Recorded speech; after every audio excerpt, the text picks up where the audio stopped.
Witchcraft!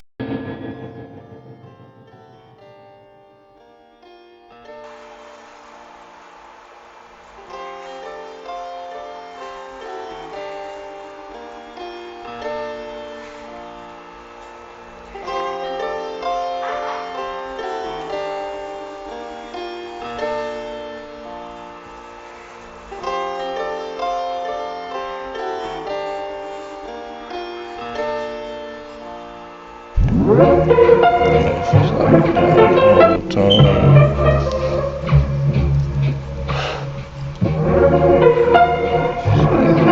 whole time. Be alright.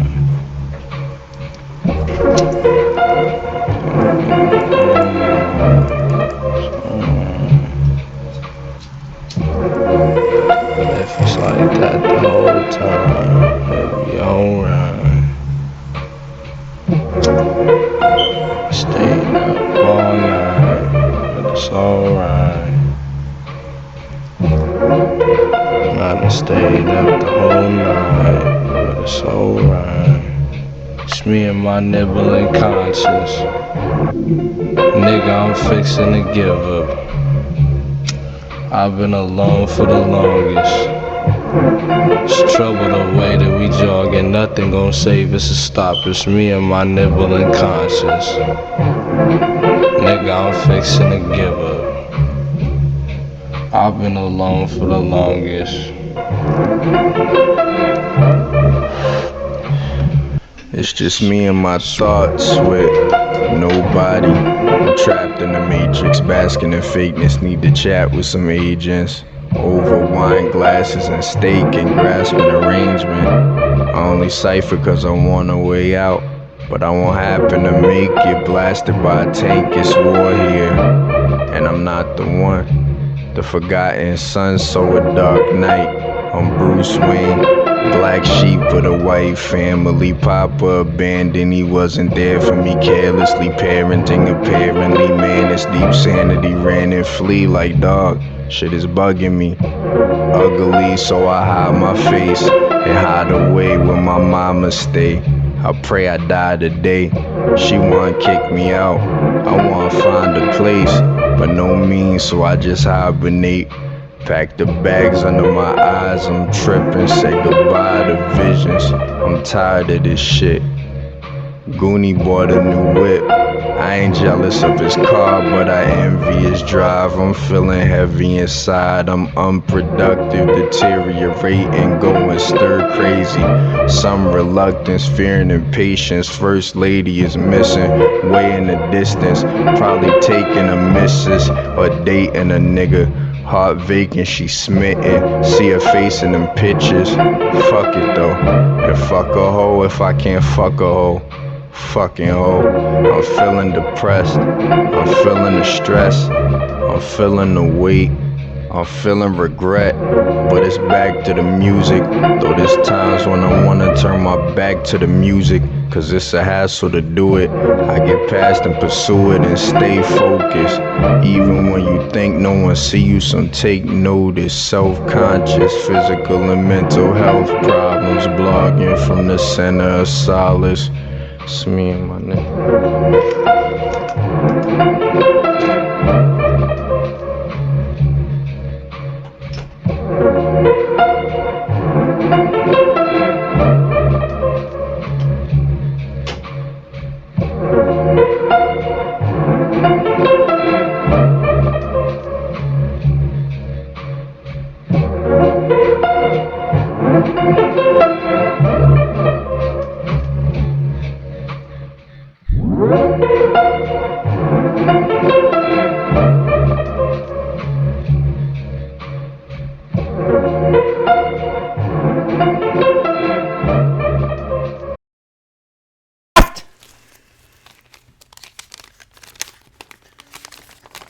Welcome back, everybody. We have a very big day today ahead of us at the Probable Cause studio. Big shit happening today. Big doings today. So, this is the first time I'm actually running with an actual script for these videos because last night's got a bit out of hand. We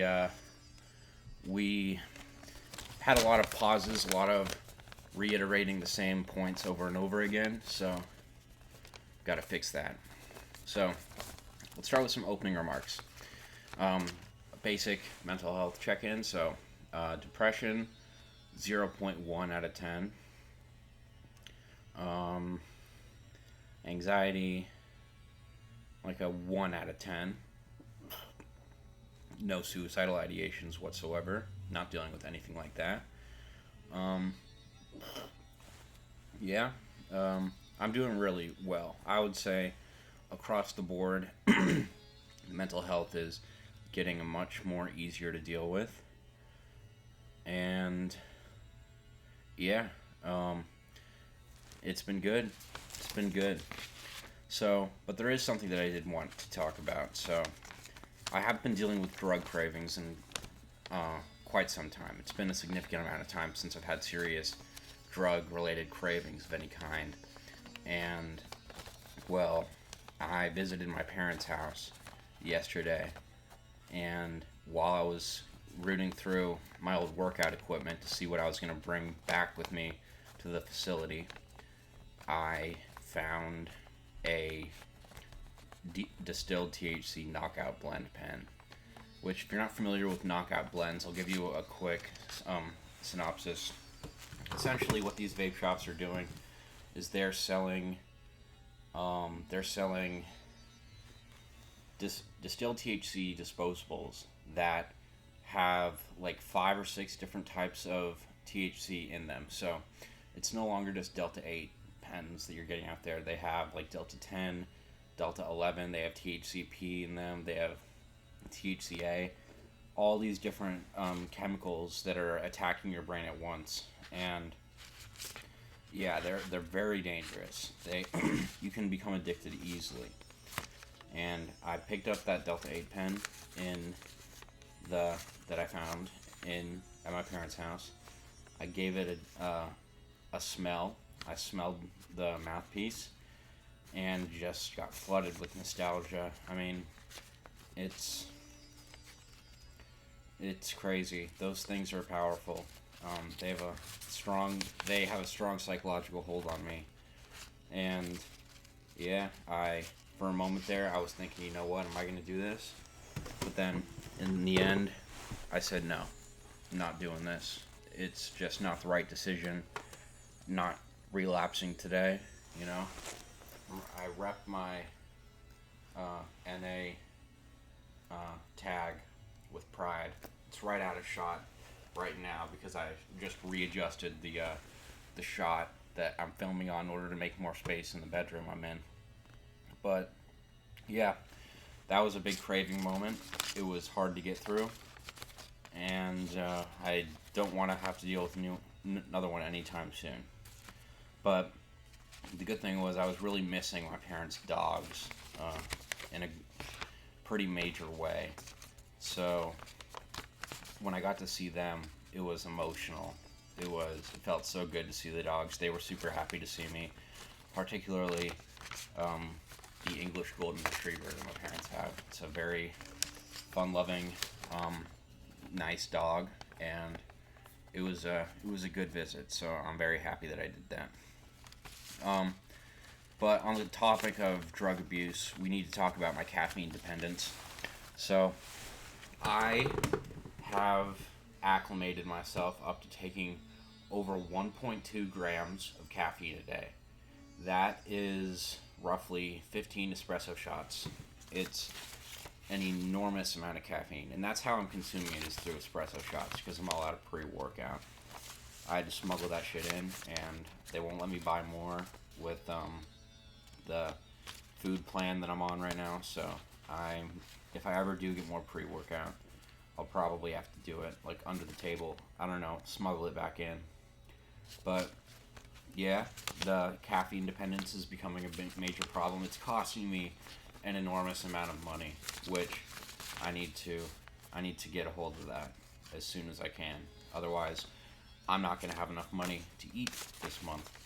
The month just began, so got to be careful with that. Let's talk about medication. So Right now, what I'm taking is I'm taking an antipsychotic, an antidepressant.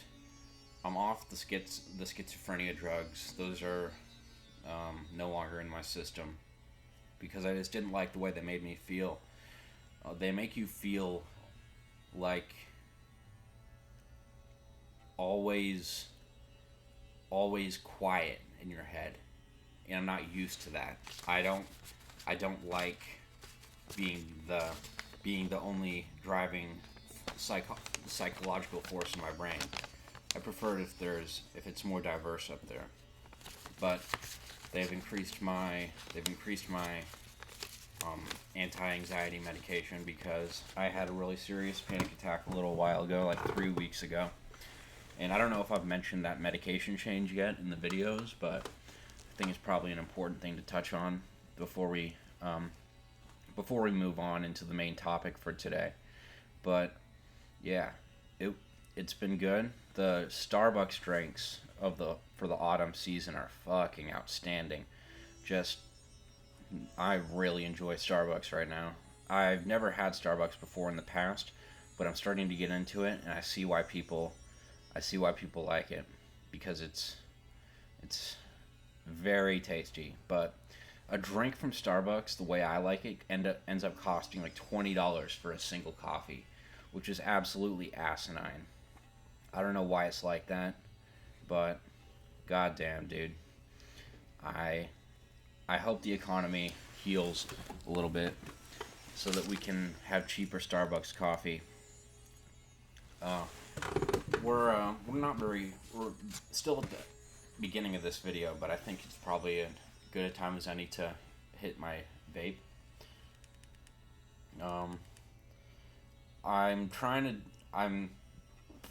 People are telling me that like loud equals funny for my content, but the problem is if I start screaming in here like I did in the intro, I can only do that every so often because if you're consistently screaming in a medical setting, nurse technicians will kick your door in and try and see what the fuck you're doing. So you have to be careful. So we're just trying to avoid getting the police called because it's very easy. I'll give you a little insight into the world of mental health and addiction healthcare. So when you're a minor, it's not as big of a deal. When you're like under the age of 18, you're like by law, you are allowed to be a bit retarded. You're allowed to make loud noises and get angry and swear and say nonsense or make empty threats. You can do that as a minor. But as soon as you are an adult who does that, an adult, whether you're a man or a woman, you instantly open up a whole new slew of legal liability issues that come along with saying or doing violent things or just being violent towards yourself. They cannot legally deal with it here. The only legal response that is really standardized for adults who are acting like that is to call the police. And the police they'll put you in this special thing that binds your arms and legs together so that you cannot move a single muscle in your entire body, and they will bring you to a hospital where you will sit for the next 16 hours as you cool down. And even if you cool down early, they're going to keep you there for like the rest of the day. It's not even an option. And then the worst part is 99% of the time, the people who find themselves in those kinds of situations end up with felony charges because they're not in their right mind. They end up assaulting a police officer or resisting arrest or just general misconduct. And what makes it even worse than that is most of these people, almost all of them, end up getting involuntary stays at a local psych ward. And that's just how it is. Whenever an adult person makes open threats of violence of any kind, whether that be verbal violence, physical violence, it doesn't matter who that violence is directed towards, as if an adult is the one who expresses those thoughts or feelings of violence, they are legally required to detain that person, and that detention can last for half a day. It can last for a month. You never really know. You really never know. I've been put in situations where I've only been in, as an adult, I've said something violent. Of course, it was violence towards myself, because I'm not a very, I don't get mad at people to the point where I would ever want to hurt them. That's not who I am. I would never do something like that. But I have been guilty in the past of exhibiting self-harming behaviors and extreme suicidal ideation and planning. So I'll just give you an example. One time, I told my therapist at one of the rehabs that I was at that I fashioned myself a rope and was going to string myself up in the lunchroom bathroom. And the response was instantaneous. Two big buff black guys came in behind me. One of them had a Naruto tattoo of Kakashi Sensei, which I respect the tattoo because I love Naruto, but I was pissed off that I had put myself in this situation. Those two guys pretty much puppy guarded me for the next 15 minutes as a squad car pulled up and put me in handcuffs. I was immediately shipped out to the local psych ward, and I was there for, this time it was, I really sweet talked my way out of it. Well, there's no talking your way out of the psych ward, but there's ways of talking yourself into a reduced sentence. And I think I only stayed for 4 days, which is, when it comes to psych ward stays, that's a pretty short amount of time. That's, most people who end up in psych wards for suicidal ideation are there for like at least a week. So I got very lucky. Basically how I ended up getting out so quickly was I was on good behavior. If you're on perfect behavior, you do everything you're supposed to, you participate in the groups, the lead doctor will consider letting you out soon. But here's one of the reasons why people end up being in psych wards for as long as they do.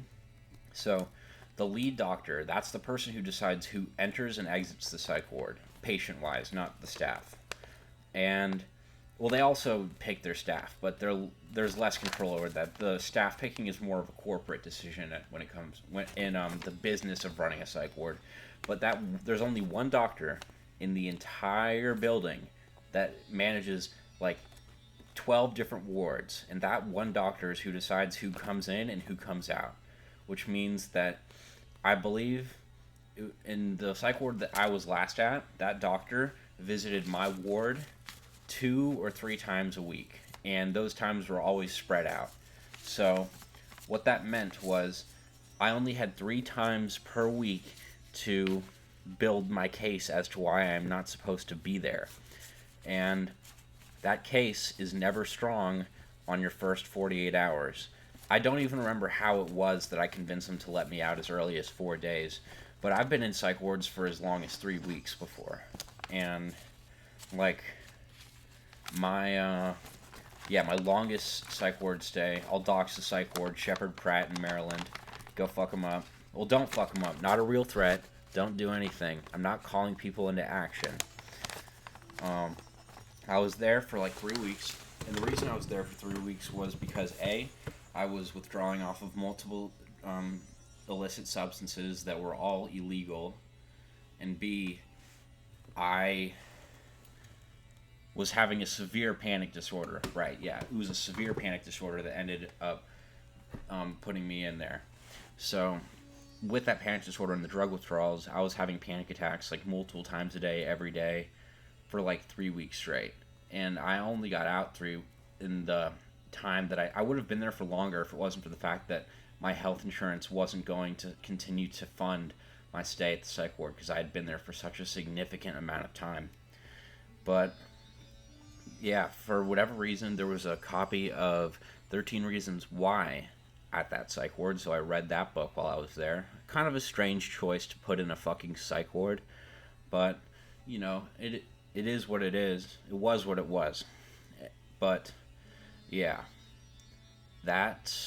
We just went way off topic. Alright, nicotine break.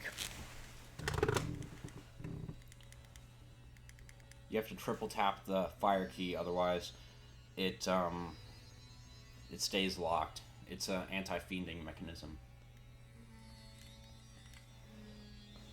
This coil is so burnt, it's not even funny.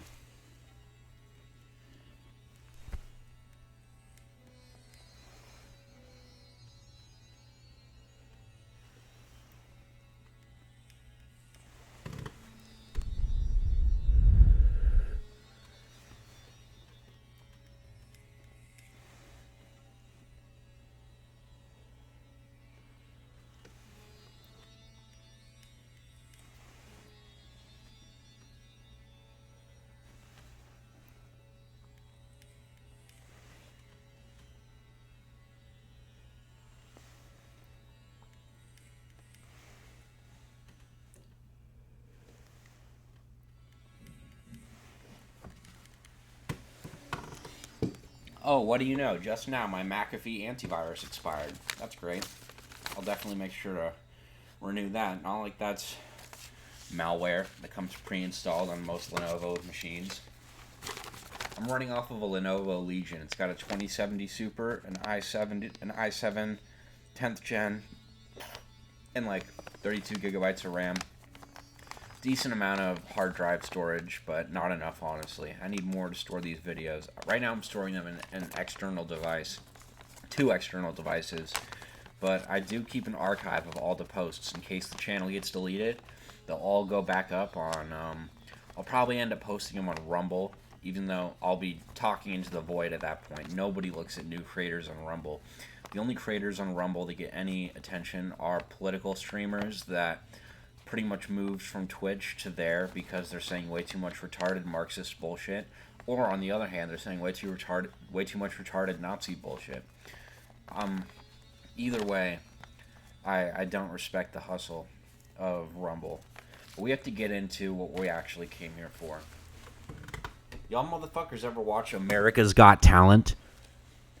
This show is a fascist witchcraft factory that rewards black magic with gigs at Vegas for belligerent degenerates.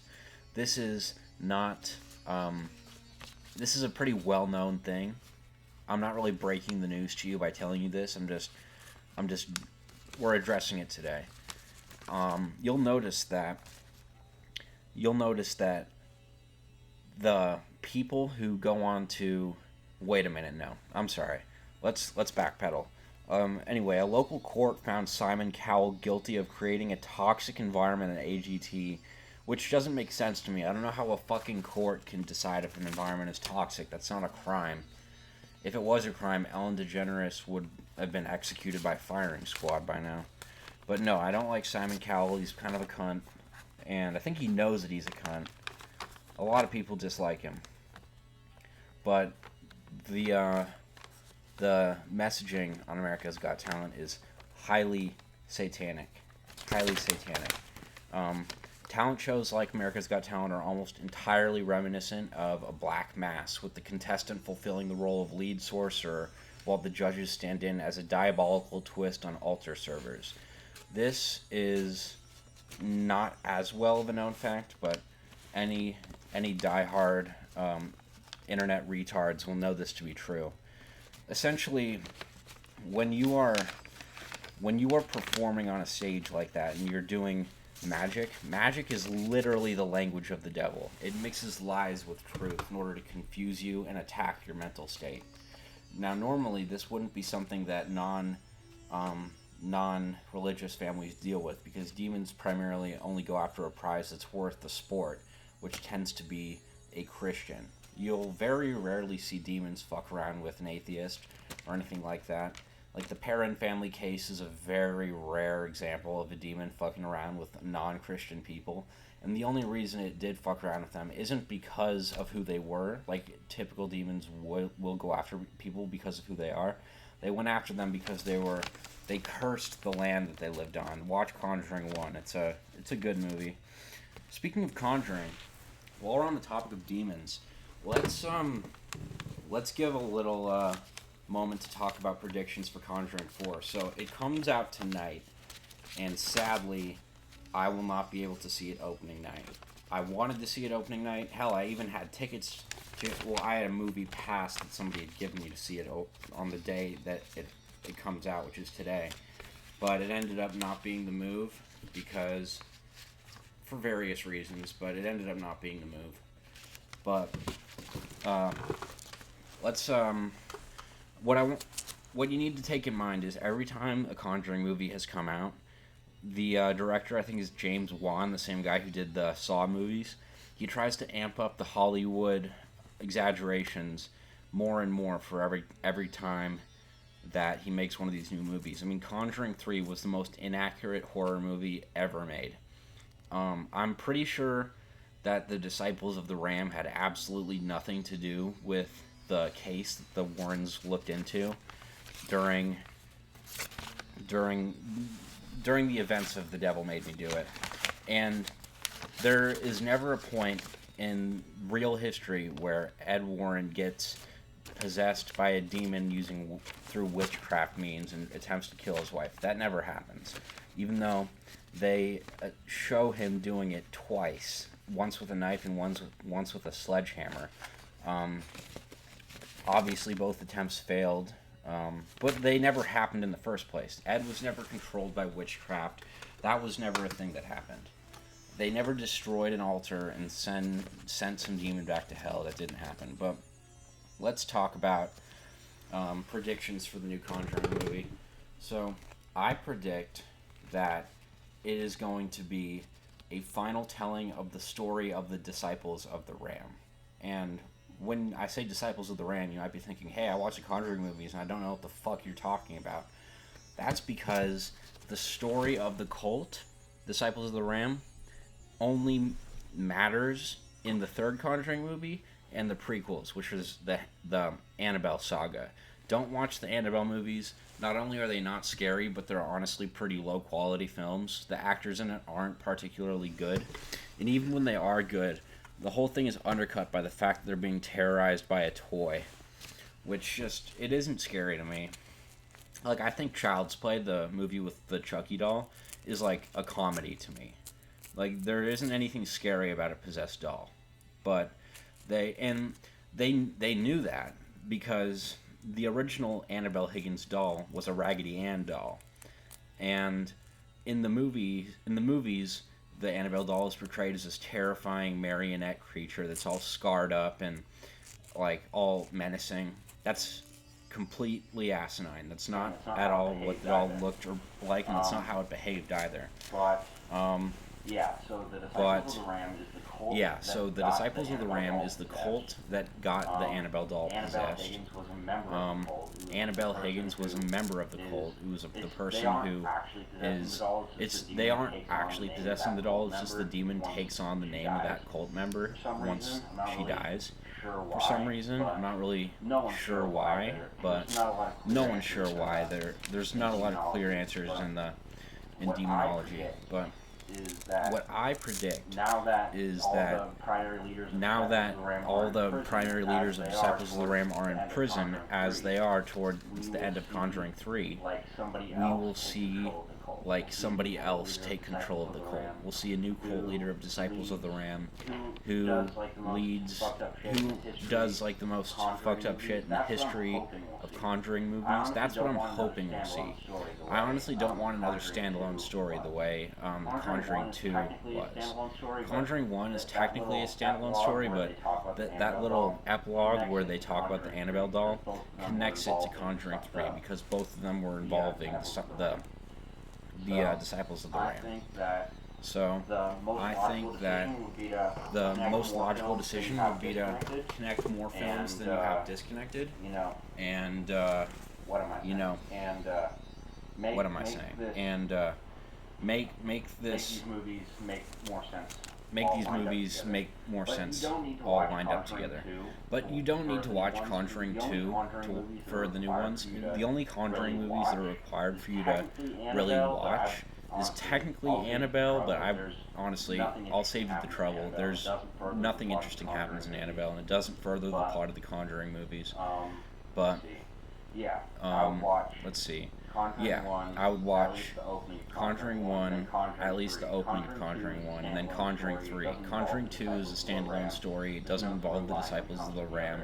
There's no through line when it comes to the other stories, which makes sense because they turned Conjuring 2 into its own trilogy in itself, with Conjuring 2, The Nun, and The Nun 2. That's a trilogy that is all about the same demon. Just like Conjuring, well, the epilogue of Conjuring 1 and Conjuring 3 are both about the same cult. So I would expect that Conjuring 4 is a continuation of the story of 1 and 3, but if it isn't, and it's just its own standalone story, then I will only accept it if they, like, greenlight a trilogy of its own to go along with that. But you know, it is what it is. But yeah, like I've said, magic is by definition a lie mixed with the truth, which is exactly how demons attack believers. I'm just reading out the points that I have. I'm trying to go one by one. And another thing that you'll notice, we're back on the topic of America's Got Talent now. What you will notice with these contestants is that the ones with sad backstories often end up performing the best.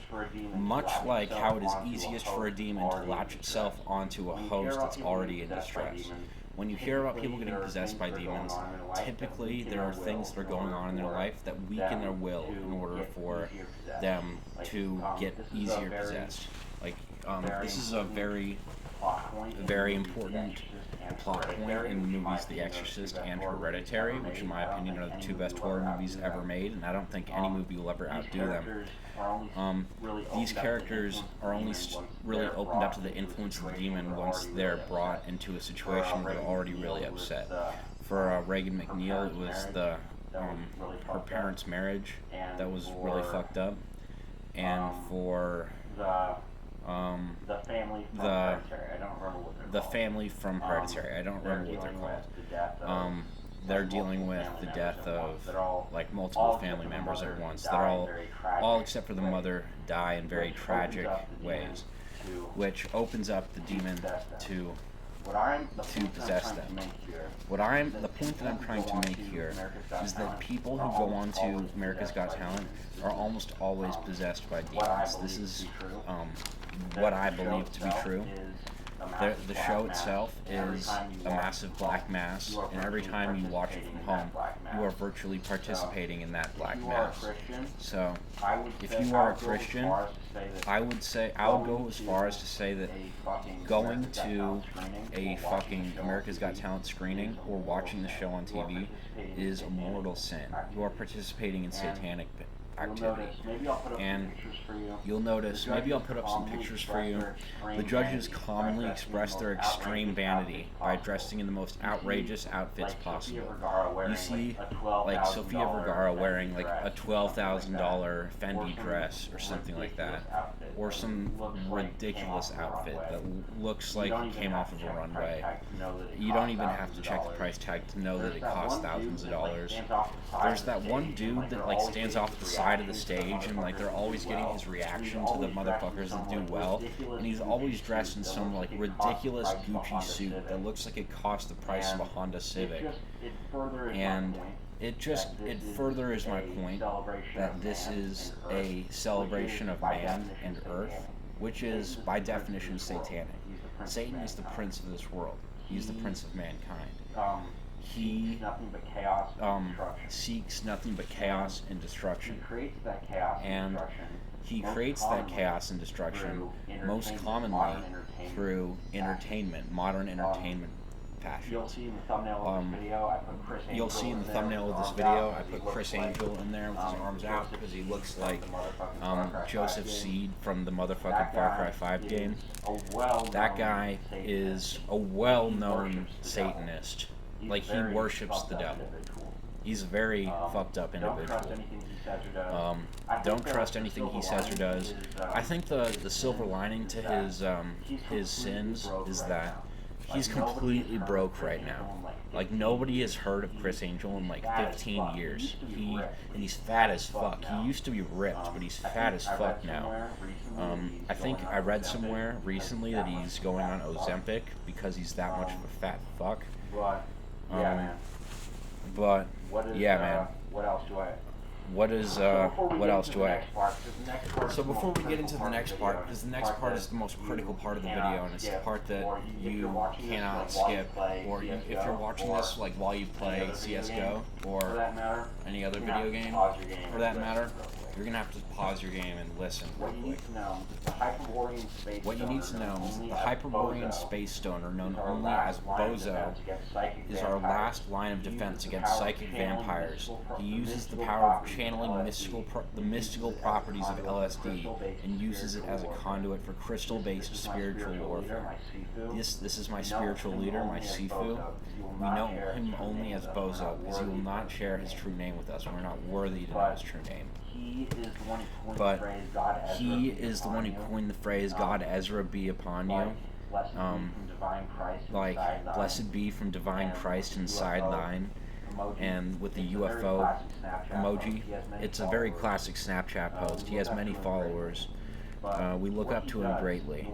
But what he does in order to practice his means of psychic warfare is, in his basement, he home makes nicotine vapes and LSD, and he sells them. He lives in, I believe he lives somewhere in mid-Texas, like the middle of the state of Texas, and he does fairly well for himself, but he's been the source of quite much controversy because people are questioning his divine authority now that he has been accused of making his girlfriend listen to Machine Gun Kelly, who is undoubtedly a satanic artist.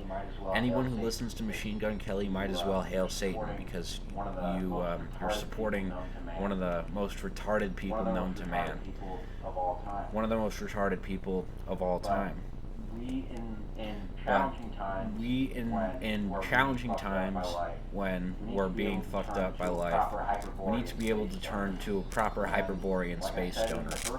And like I said in the first video, we're starting to see more Hyperborean Space Stoners come from the transgender community. It's become a strange anomaly that nobody expected, nobody saw it coming, but yet it is here. So, let's see. I think we'll take another nicotine break. This video, while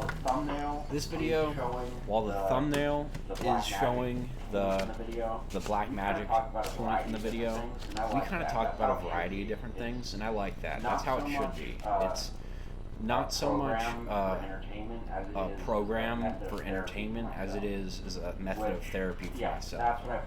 Which, yeah, that's what I put. That's what I prioritize first and foremost, is making sure that I'm making this a therapeutic space for both me and the people watching. And one of the things that is greatly hindering my this space is, oh shit, the camera's about to fall. Hold on.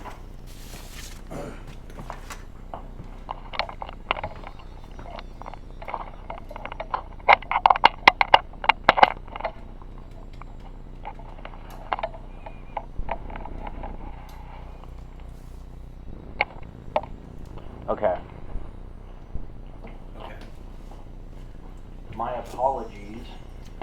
For fucking up your viewing experience like that. The camera's about to die again. The camera was about to die. So the camera's about to die again. The cord that this fucking thing uses to stay powered on is really shit quality, and it's constantly cutting out. Okay, is it gonna stay on? Okay, I'm just gonna stand here until I know for sure. I'm just gonna stand here until I know for sure. Okay. Fuck, man. Fuck, man. Lost. Like half an hour lost. worth of footage. That would have been like bad. half an hour worth of footage. That would have been bad. I think we're gonna make this video shorter. I think we're gonna make this video shorter. We'll go for 50 minutes. Obviously, including the intro. Obviously, including the intro. The cold open I did with. I hope you guys like the cold open I did with screaming the word Witchcraft. That's actually it's a reference to a channel called New Roy, who made the best video of all time, known as How Bad Can I Be? Anthonyville Exposed. Some of the best commentary to ever come out of this space, and I recommend you go check him out. I really want to get him featured on the channel, but I think not been on YouTube for he's several like years, so not it been might on be hard YouTube to for get him on. several years, so it might be hard to get him on. Anyway.